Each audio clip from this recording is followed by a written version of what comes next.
Welcome back to another episode of Mafia Family Ties, presented by William Attire Law Offices. With me today is BuddyInDaBasement. Fantastic. Mr. Buddy, thank you for joining us. Thank you for having me. This is awesome. Excited to be here. Yeah, excited to have you. So let's just jump right into it. Tell me your story in terms of like your Bills fandom. Like, did you grow up a fan? Yes, grew up a fan, grew up in the Buffalo area.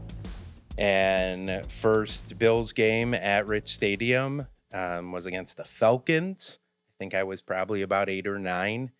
We won 41-14. Deion Sanders. I was at that game. Yes. He did the kick return and he danced into it when they were down by 30 points. Yes. So that kind of really sealed the deal for me. Family very into the Bills. And we actually, another memorable moment for me was going out to when we lost the Super Bowl.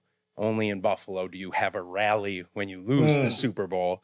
And I'll never forget Scott Norwood crying on the podium as millions of people, probably only thousands, but millions from my little imagination, cheered him on, and it just felt right for me. And from then on, it's been all Bills all the time. That's awesome. So tailgating, you're big on that tailgating scene, right? Yeah. Tell me about how it's changed over the years from your perspective in terms of, obviously you weren't tailgating before that Falcons game, at least not how you are now. So just like walk me through that a little bit. Yeah. What was interesting about the Falcons game though was it was my grandpa brought my brother and I and my dad, and it was essentially a tailgate. I didn't know it as such, but his work provided a bus. And there was eating and drinking on the bus going out to the game. Now, this was probably only maybe from Niagara Falls, so not a huge distance, but still had that, camaraderie experience, which is so important to my tailgating. I go with my buddies. They're the ones who have the season tickets. I don't have season tickets, so I'm able to enjoy their tailgates and, plug in and plug out. And Buddy has really laid claim to the home gating concept of, watching the games at home and making an experience at the house when you can't come out to Rich Stadium for the game. I love it. So talk about that a little bit, the home gating. Sure. So for me, it's all based in eat, drink, and be a Bills fan. That's kind of my tagline on Instagram. So food is very important. I'm a big chips and dip guy. Gotta be wavy in the chips, and definitely some bison dip. And then, just kind of spray the gambit of where we end up, food and drink, always some blue light, for me, for sure. And, bringing people together. I think, what attracted me to this podcast was that family phrase, that people coming together from all over for one cause.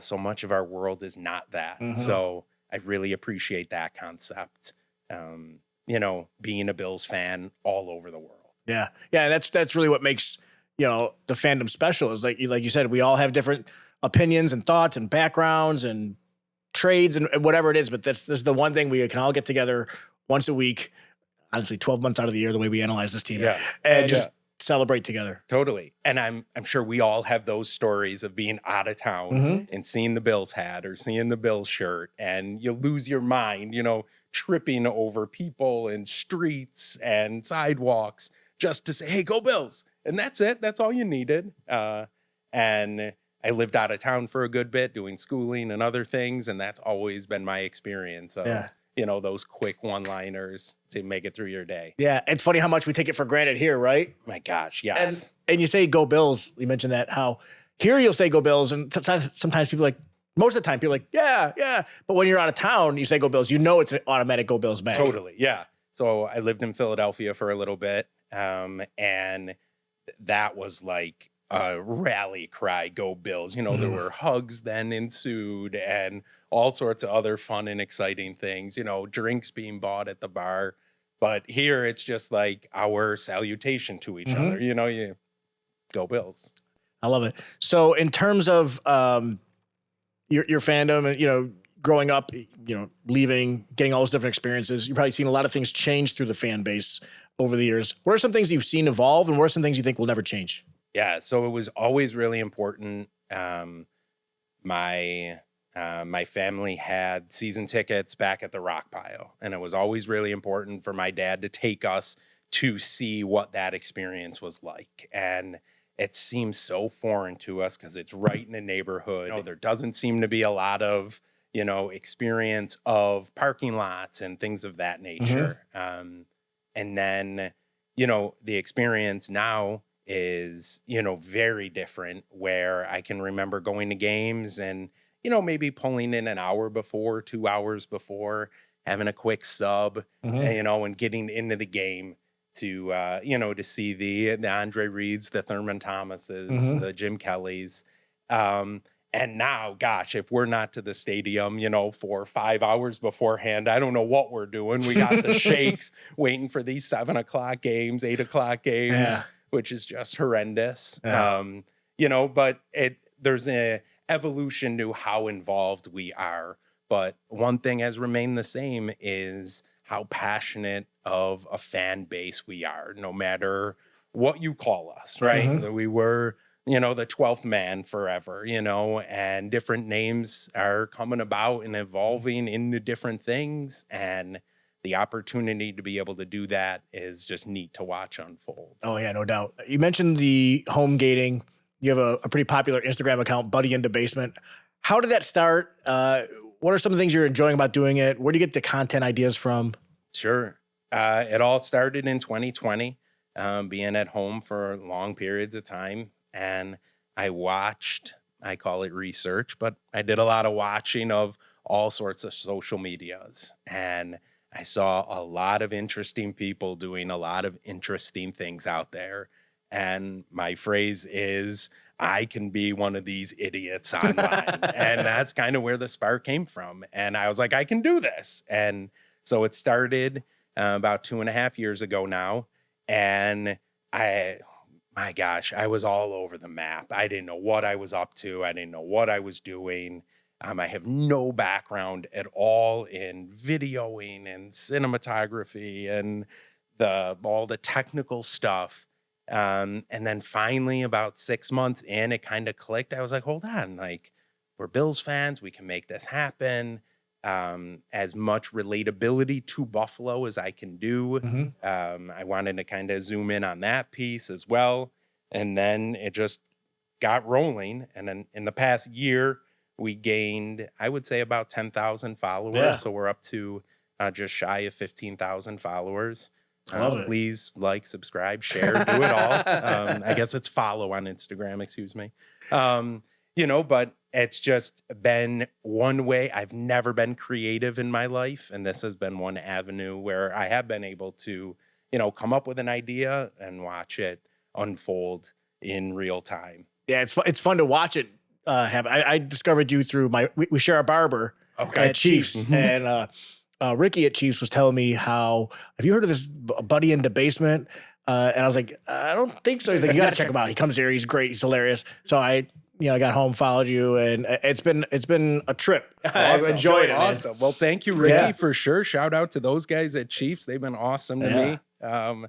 But it's just been something fun and silly. And if it ever you think I'm trying to be serious, that is not what we're going for at all. We are here for the laughter, try to let people escape from some of the seriousness and heaviness of our world and be able to go from there. Yeah. So you post pretty regularly. Where do these ideas come from? Do you ever struggle with it? Like, I mean, it's some of the stuff you have is pretty hilarious. Real quick, I'll just shout out your the Bills Super Bowl parade, which was hilarious. But so outside of soul crushing losses, where do some of these ideas come from? So I do. I've plugged in with a lot of people who are super helpful to me. One is my cousin, who is running on YouTube pretty successfully. And she encouraged me to do one video every day for 90 days. And that's where I was just all over the map, just doing anything to get content out there. And some of it was good and some of it was horrendous and some of it made sense and none of it linked together. But yeah, like you said, it's impossible to come up with ideas that then I plugged into other people and they had me using a calendar. So right on my phone, I just keep a calendar and I put major events on the calendar that I know we have to touch down to eventually. And the one you brought up, the parade, for example, was supposed to be our real parade on that Wednesday. And I was like, you know what? Let's just run with it, right? We're all, right? We can spin it a different way and make it happen. So, you know, something like that I ran with. Yeah. I know. And the hardest part is making that buffalo tie somehow, some way to make it worth it. Yeah, that's great. You're doing a great job. Keep it up, man. Thank you. Thank you. The basement is a big part of your brand. Like it is your brand. So how did you land there? And because it could have been any part of your house, could have been outside. How did you land in the basement? And then also, what makes the perfect Bills fan basement, in your opinion? Great. So a number one, most important, my 2020 research time was going on at the exact same time. We just so happened to be having our basement refinished. I'm not going to go here, but when I first started on Instagram, I was not BuddyInDaBasement. I was another name. And I was sitting in the basement one day and I was like, wait, I can do this. And it was a Kyle Brandt video. And I remember he did his bit in the basement. And I was like, I can be in this basement. And it just kind of all lined up and clicked. You'd be very surprised. Our basement is lovely, very nice, not necessarily Bills fandom associated. So I'm sure you have a lot of followers who have beautiful Bills basements. That's not what I have. We have some posters and some pictures, but nothing to what I have seen other people, you know, create their basements to be like. Well, it's not a competition, right? It is what you bring to the basement, right? Right, precisely. Yep. It's all a persona and the energy that we bring to it.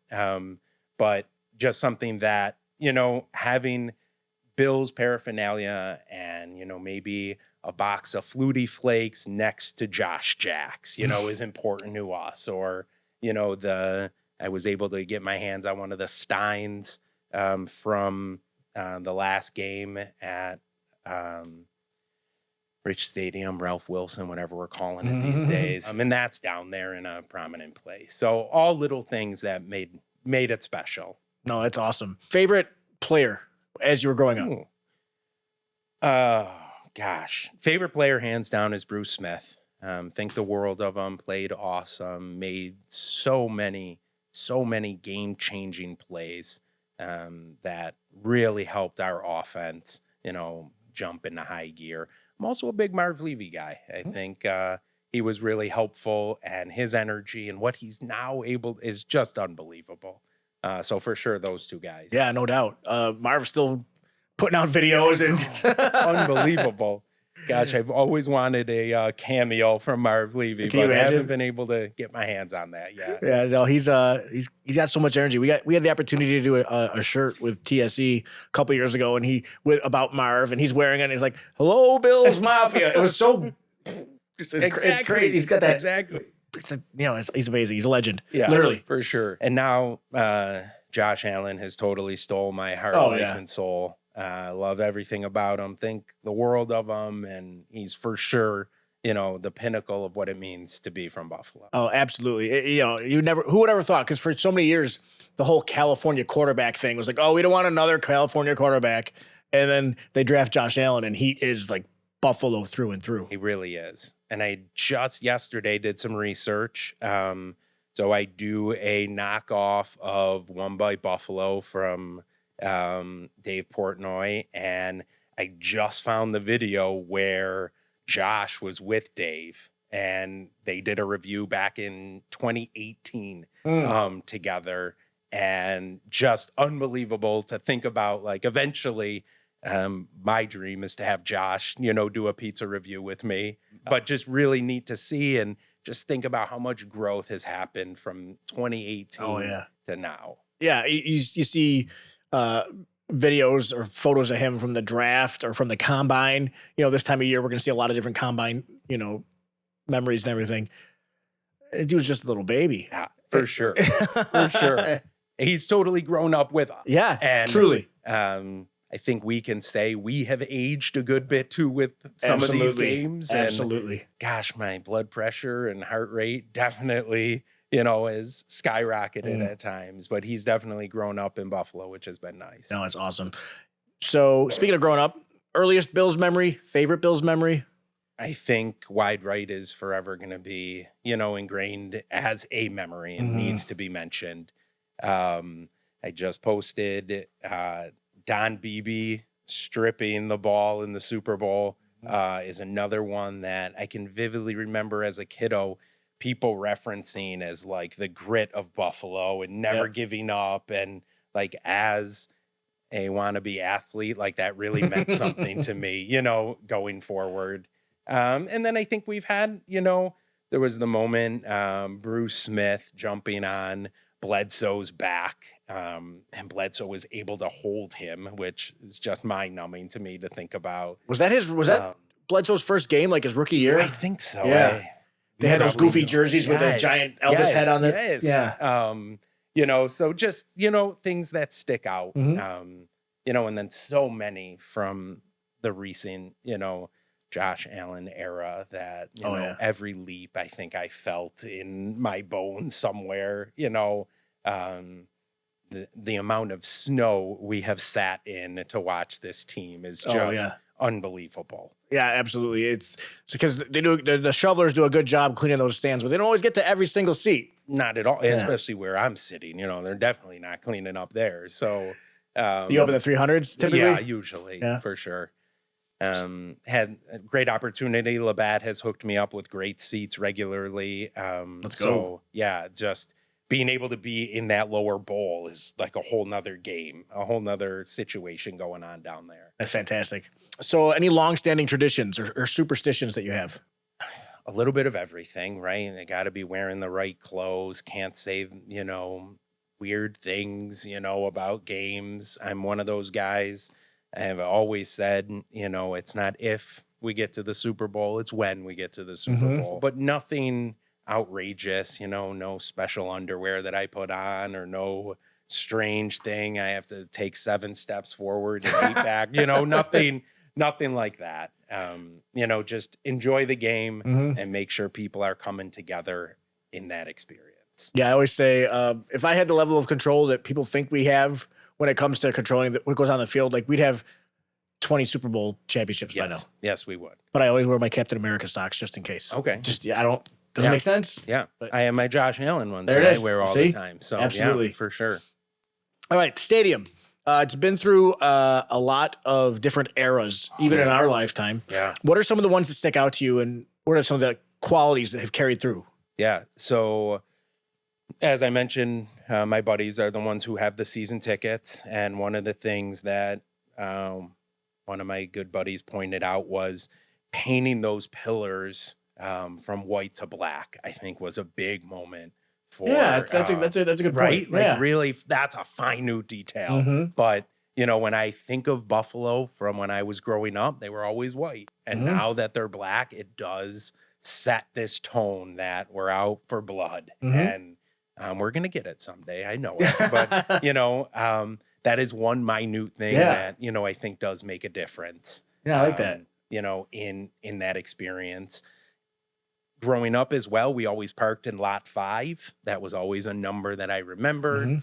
And then they moved to the Disney parking, which everybody got all bent out of shape about. And now my buddies are kind of in their own, private lot that, across from the stadium. And I think that holds different energy as well, right? You're not, you're literally in a parking lot in some space near homes or near businesses. You're not only at the Bills game, and people are running to the gas station to get ice or running here to, get Tim Hortons. And it's like, wow, this is like, you can live your life at a tailgate and just move through and, enjoy it that way. You don't always have to bring everything with you. No, I love that. Yeah.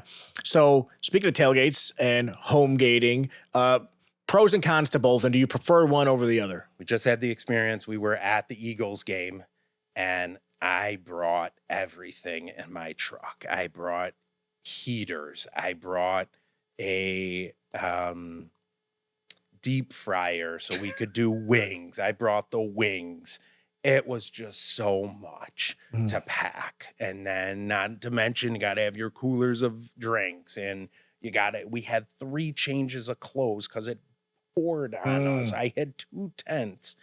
It was too much. It was just, I'm not like that. I'd rather, it's much nicer when I have all my things in my garage ready to go. Yep. I'm dry, I'm warm, I'm happy. You know, there is something nice about being able, when we're doing well, to be able to close my eyes for a little bit, you know, not worry about it, wake up and see the chaos that has unfolded. I love that authenticity. Like, cause somebody's like, no, I nothing. You know, they're like, nah, sometimes I doze off. For sure.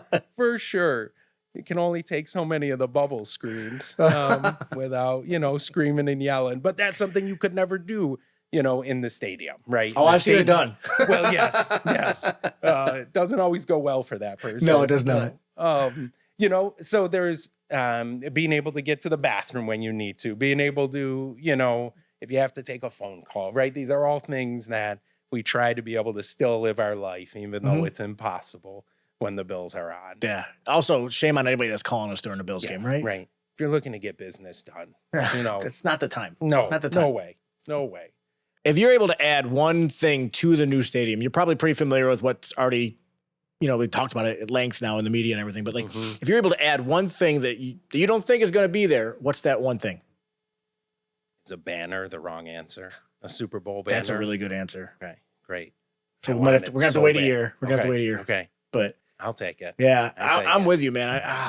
Yeah, just the idea of being able to raise a banner at that first. Yeah. So, and I do think, right? Somebody commented on one of my, you know, anti-Patriots video and really wanted to lay into us about our experience and, you know, somebody who is a Bills fan who's maybe given up a little bit of hope. And I was just saying that the experience at the new stadium is going to be so different. We have no idea what it's going to look like, right? Prices alone are, you know, really making people feel left out. And, you know, I can't wait to see, right, what a ticket's going to go for somebody like myself without season tickets to see, you know, what that experience is going to be like. Yeah. Looks gorgeous. Feels gorgeous, right? Got the team and the coaching is now kind of all in place.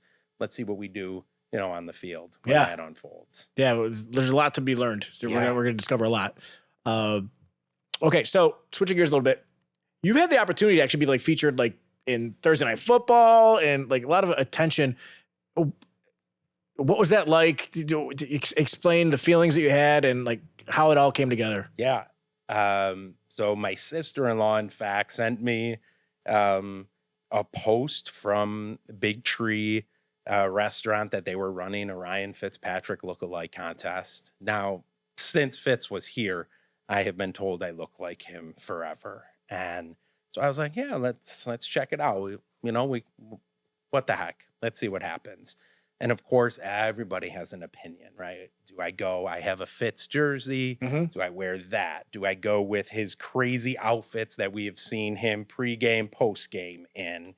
And I was like, hold on, this is a Thursday night game. He's going to be in his blue suit with a Hawaiian shirt. Let's go with that idea, right? And good thinking. And I had one of my friends make up a microphone for me. So it had the Amazon logo. I tell you, people were coming up to me in the parking lot asking for autographs, asking, oh my gosh, is your mic hot? Like, unbelievable. You're not as tall as I thought. I had one, I had to tell him he had his football ready with his son. And I was like, sir, I would love to sign this ball, but you're going to be really unhappy with the name that appears on there. It's not. He's like, you're not him. And I was like, no, I'm not him at all. So ended up being final 3, which was unbelievable. The other 2 guys were in their Adidas jumpsuits that we've all seen Fitz wearing. Yep. And the 3 of us together, it was uncanny, like looking in the mirror and with Fitz, like just wild to have this experience. But the other thing that blew me away, they paired us off with other host, and I was with Tony Gonzalez. And these athletes are just ripped from a different cloth. It's just unbelievable. The man was as big as a house to me. And it was just such a neat experience to be in that kind of limelight that never would be in, right? And everybody says, you know, Fitz was going to pick me, and then they did this crowd vote, and I lost, came in second to the crowd vote. But just an awesome experience. I was able to throw him a BuddyInDaBasement t-shirt. Oh, that's fantastic. I haven't seen him in it yet. Not yet. Fitz, a lot of if you're time. listening, please throw the shirt on your podcast. You know, but something that's fun and exciting, and never thought I'd be there in a million years. No, that was super cool. I remember seeing that on Instagram. Oh, well, yeah, it makes sense. You know, they're side by side, right? Right. It's Absolutely. awesome. I love it. I should have, everybody says I should have went to Ricky and had my hair done and the beard done, and I was a shoe-in, but I fumbled on that one for sure. Nah, you're true to your brand. It's all good, man. Listen, if I'm not good enough as it is, then so what? Yeah, right? Amen. Yeah, totally. All right, so you've called yourself the drink master. If you could design one drink cocktail for Bill's Mafia, what is it? So kind of my shtick is every week I do a different cocktail, and sometimes it has to do with the opponent. Sometimes it has to do with us. Usually there's some crazy shtick to it. You know, the thought I want people to have is this dude's never going to drink this. And here I am drinking it down. This is going to be wild, so bear with me. I think beer is something that's universal to the tailgating experience, but so is that gravel that we all stand on. Do you think we could mix some gravel with some beer and shake that up and make it, you know, this crazy cocktail that only Buddy would drink, you know, but, you know, add some ketchup and mustard because that's who we are as well, right? You know, you think of who the Bills are, but, you know, there's so much that people bring other than what people see on TV that is so important, that I think most important for the Bills family. Whatever you like, you drink. If that's pop, if that's water, if that's milk, right? That's part of your experience. But for tailgating, there's always that gravel that we're all standing on. That. So you're suggesting like lot gravel, just throwing it into a beer. Yeah. You're not gonna drink it down. Maybe We'll just have to see. Yeah. Well, okay. Stay tuned. All Stay right. tuned. We'll see what happens. All right. Sounds terrible, but it's all good. No, see, you're a great follower. Fantastic. Sounds terrible is what I want my followers saying. But I'm in. Like I'll watch it. Like it's like a train wreck. He's gonna drink gravel. Yeah, some blue light and gravel. Let's go. There you go. Precisely. Awesome. All right. Some wing talk presented by William Attire Law Offices. Big wing guy. Yeah. Love a good one. All right. You have a favorite go-to spot? So I'm a firm believer in the Mount Rushmore concept of wings, right? Okay. I don't want to pick a favorite. I respect that. Yeah, There's a lot of good options. There are a ton of good options. I'm huge Northtown Caputis, Sheridan Pub. Hands down one of my favorites for sure. Their Loganberry barbecue is second to none. Okay, so that's one. One. All right. Big Tree. Big Tree. We had a great, we did for Marv's 100th birthday. We ate 100 wings out there, which was awesome. Wings were delicious. Elmo's, Cajun. All right. And then they double sauce them in hot, which is awesome. Fantastic. All right. So so far we have Caputis. It's a Northtown's guy. I love the Caputis shout out. Great. Elmo's and Big Tree. I got those mixed up. But all right. So that's All three. right. All right. No order, right? No order. No order. Presidents are just lined up, right? All right. Same thing. Gabriel's Gate. All right. Fantastic. Yep. Just great, wholesome, good hot wing. Also had my first date with my wife there, so holds a special place in my heart. And that they're good is pretty fantastic as well. It's a nice little bonus. Yeah, totally. Right, for sure.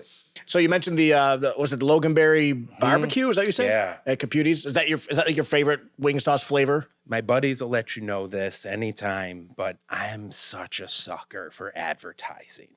You throw me a cute little description of a barbecue or what you're going to add, and I'm just all over it, right? Your honey mustard with a kiss from the chef with this, and I'm all over it. there's just something about a good medium wing in Buffalo. Mhm. And sometimes our pizzerias do them better than anybody, right? Like I think of Yeah. Mustachio's Yes, Pizza. yes. Did you say mustache? I was about to. That's the one I bring up every time. Sorry to interrupt. No. Mustachios. Yes. Low key, one of the best pizzas and wings. The combo. And they're not sponsored. This is all like. It's all natural here, yes. folks. They hit. Well, sorry, I got excited. Sorry Yeah, about that. I That's can like tell. that's my jam. I All can right. tell. Mustachios, go on. Yeah. Matina's Pizza, I think, Mm-hmm. does some of the best on the pit barbecue. I love their fingers and wings combo. Curry's also back in the North Towns. Yep. Right on Kenmore Ave, right? Yeah, for sure. And these are just places that do a good medium hot wing. Yep. You know, no frills. Don't give me the descriptions. My buddies don't even let me look at the menu anymore. Don't look. Just you got hot wings, and that's what we go after. I love it. you I love know? it. So is it just wings, or are you like a Starbucks guy where they have like 15 adjectives before they actually describe the drink? Does that suck you in as well? Not so much the adjectives. No. Okay, just the description, the marketing. Yeah, right. Yeah. Yeah, The okay. name, right? Mhm. I already know we're in Buffalo. We know what the wing's going to look like. It's Yeah. going to be big. It's going to be juicy. It's going to be delicious, right? Yeah. That, you throw some blue cheese. I've worked with Rudy's a lot this year. I don't know if you've seen any of the Mhm.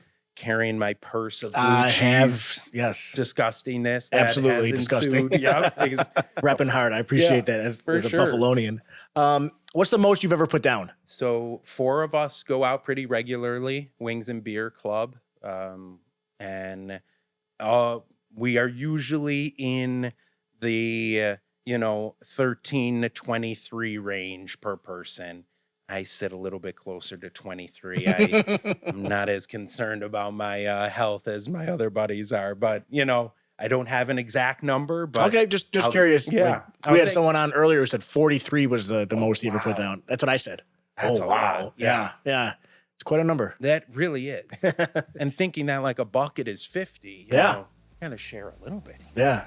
Gosh. Yeah, it's crazy. He's going out with his offensive lineman. He was a quarterback in college, so Okay. he had to had rank. some He had to street do his cred, best. dude. Yeah, for sure. Yeah, for sure. Yeah. All right, Buddy in the Basement. Thank you so much, fellow Thank Mustachios you. fan and Absolutely. Bills fan. Appreciate you coming on. For sure. Anytime. All right, we'll do it again. Thank you very much for having me. Absolutely.